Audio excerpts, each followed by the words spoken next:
He'll send this one into the mile-high air, and it's a good one. Now carry.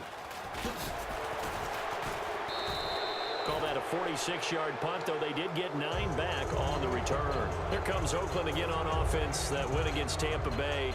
It was interesting because they had 23 penalties, an NFL record, 200 yards of penalties. That's hard to believe. How do you do that and win a game? That is one of the great questions and mysteries, but I choose to look at it this way. This is a Raiders team that has some character to it. Yeah, the penalties you want to erase. Giving up that much yardage, you don't want any of that. But finding a way to overcome it and win a big game on the road in overtime, that speaks to those guys in a positive way. In order for a screen pass to break big, a lot of things have to come together and be well executed. But all it takes is one small thing to go wrong and keep it from being a big game. That's going to be a 6-yard gain. It leaves them with 3rd down and just a yard to go. And that looked like some pretty easy yardage there right up the gut. And he's a guy that has some height to him. So when you don't have to drop a shoulder or create or get through contact or trash, makes it a lot easier to stay upright, see the field, and make a run as we just saw there. So the offense has it 1st and 10.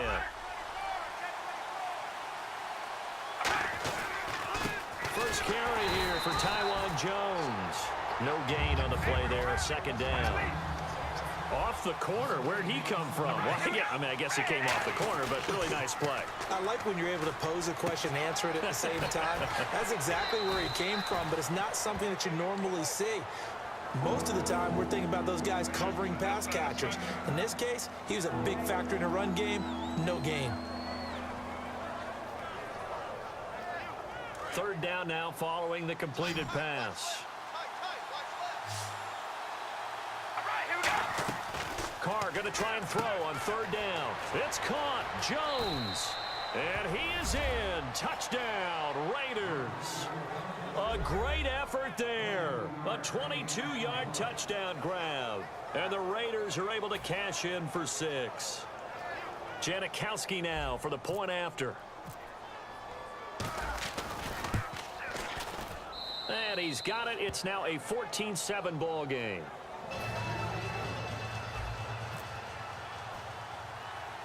Now Janikowski following the score. He'll boot this one away. This is taken just shy of the 10 here. And a nice job there as he gets this one up just shy of the 35-yard line at the 34. So the Broncos coming out now. And on the last go-around, they really couldn't get anything going. They had to punt from deep inside their own territory, which means you're going to lose the field position battle as a general rule.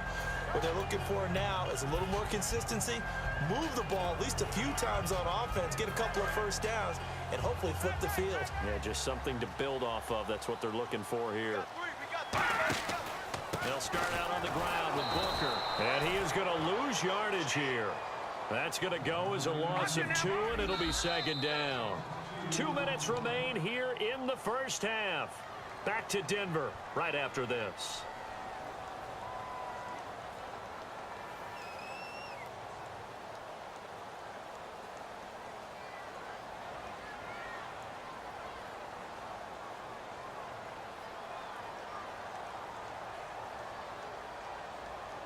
And the offense moving in the wrong direction here now as they face a 2nd and 12. They come out 5 wide, 3 of them to the right side. Let's go! Lynch looking to throw on 2nd. And hauled in here by Jordan Norwood. And he's taken down, but not before getting this across midfield and just shy of the 40. In recent years, the slot receivers really gained stature in the NFL because they could do so many things. Yes, they can line up wide like your normal wide receiver, but to have that kind of courage and toughness to run routes in the middle of the field and become dependable targets for their quarterbacks and move the sticks, those guys are worth their weight in gold.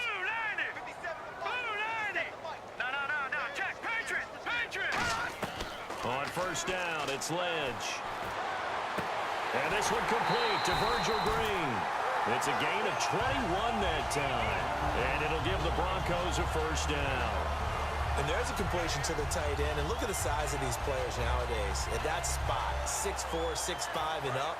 A lot of guys used to be basketball players, somehow came back to football.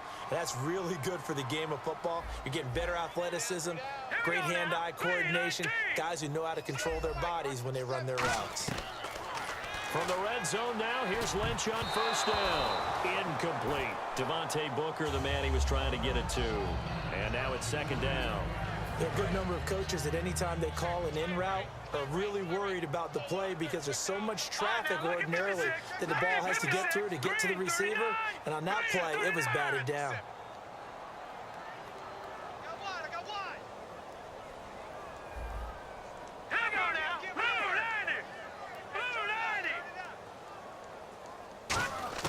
Again on 2nd and 10, it's Lynch. Oh, the ball comes out on the hit, but they'll say it's incomplete. Emmanuel Sanders, the intended receiver, and that'll make it third down. The good signal callers would never go back in the huddle and play the blame game because they need those guys to protect him.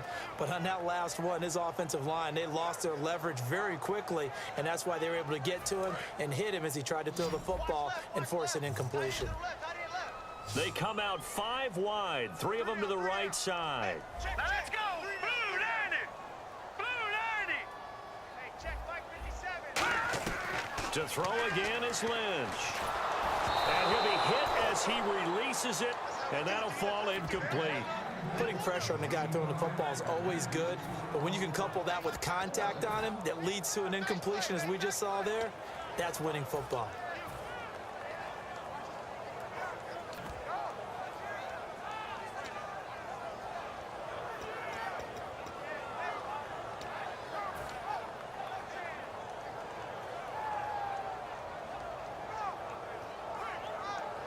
The 3 straight incompletions, they don't care. That hasn't dissuaded them. They're going to go for it on 4th. 3 down, 3 down. All right, here we go. 3-19. 4th down. Here's Lynch. And this is incomplete. All right, Charles, we've already hit the midway point of the season, so give me your report card so far. Well, let's just go ahead and start with New England being New England, right, at 7-1. And teams that are up that maybe we didn't quite expect, Dallas. Oakland, we heard, might be a contender, but 6-2, that's a pretty good record. And Atlanta leading the NFC South. Teams on the flip side, Carolina and Arizona, we thought they'd both be much better at this stage. Now Carr, and that'll be incomplete. Amari Cooper, the intended target, and that'll bring up 2nd down. 2nd down following the incompletion.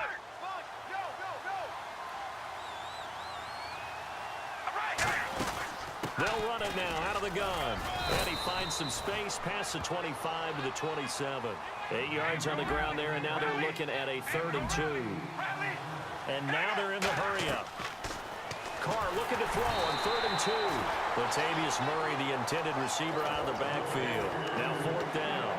I'm not sure we could spot any tendency here on this 3rd down. They could have run it or passed it. Either one was available. They chose to try and get it through the air, but they were unsuccessful.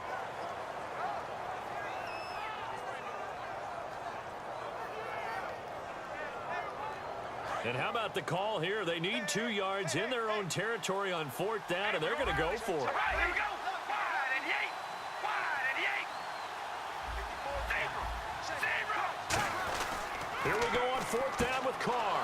And this is caught. Amari Cooper.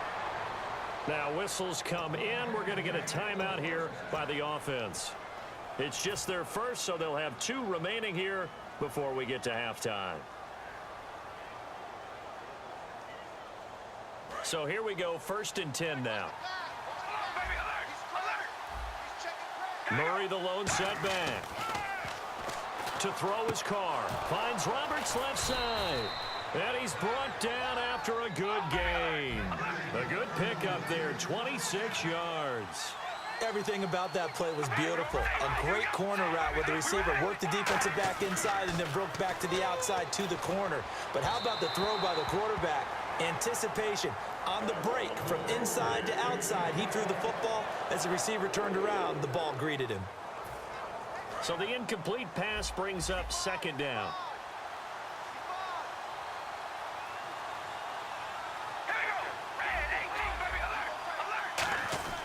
Again, they'll throw with Carr.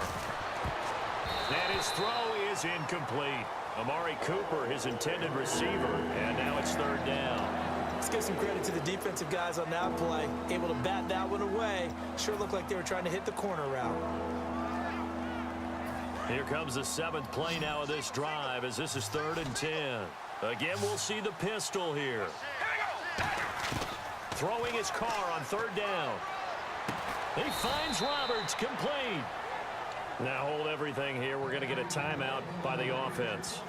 So that means they're down to 1 remaining here as we head toward halftime. Now the offense lining up 1st and 10.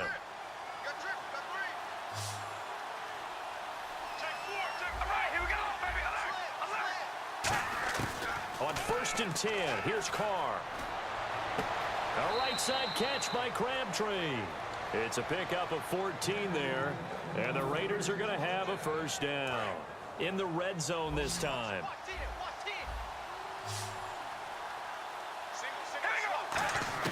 Into the red zone, it's Carr. And that is incomplete. 7 seconds remaining. He was trying to get it to Michael Crabtree there. And that'll bring up 2nd down. Long drive. The defense just cannot seem to catch a break and get off the field. We ready? 5 and 8. 5 and 8. Come on, baby. Alert.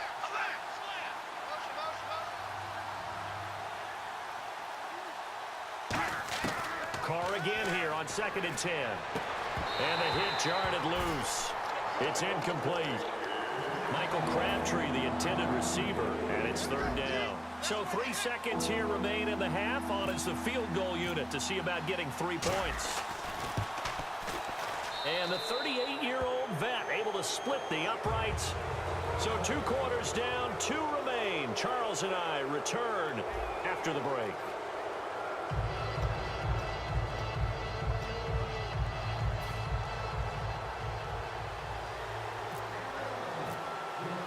So both teams have their marching orders, and we'll get going again here in quarter number 3.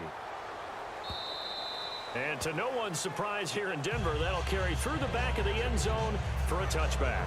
Out comes the Raiders offense. They'll go on offense first to start quarter number 3. They built a good first half lead. Now they have a chance to add on to it. And what I'm thinking is that the offensive staff spent the entire halftime just working with them on, here's what we think they're going to do to attack us in the second half. Nice first half that we've had, guys, but be prepared for some change-ups. We're going to see them when we kick it off in the second half. See how they handle any adjustments that might be made defensively. A big play there on the catch and run. 41 yards. 1st down and 10 now for the offensive group. What really hurts defenses on screen passes is that they eat up one of their levels right away. Because you know, most defenses there's 3 levels: D-line, linebacker, secondary. But on a screen pass, you're inviting the defensive line to get past them, and you throw the ball over their heads. And now there's just 2 levels left to try and stop big guys out in front of a guy running with the football. Back to the ground, this time with Jones. And he'll go down here right around the 23-yard line. They get 5 out of that one, and it moves the chains. And a new set of downs here after picking up the first on the ground. 10th carry of the game now, Murray. And he's going to fight his way forward here for a modest gain. 5 yards is the tally on 1st down. That brings up 2nd and 5. And 3rd quarter here, you've got the lead. This is where that strong run game can really benefit you. Stayed in bounds there, kept the clock going. I like all the points you just made there. And if you throw the football and it's incomplete, now you've stopped the clock and you've helped out the guys on the other side of the ball. So keep it in the hands of those runners. Keep moving it. Keep grinding clock. And a new set of downs here after picking up the first on the ground. Now they'll throw with Carr. Stepping up, he'll try and run. And he'll be brought down here at the 3-yard line. It'll be a gain of 9, and it'll be 2nd and about a yard. Now, that was not a bad scramble there on 1st down. He didn't force it, nor did he throw it away. He was able to take off, and now he made it a very manageable 2nd and short. Carr, that's complete right around the 8. And he'll take it into the end zone for a Raider touchdown. A great play there. 2 catches, 2 touchdowns here so far. And the Raiders add on to their lead. And this one through the uprights.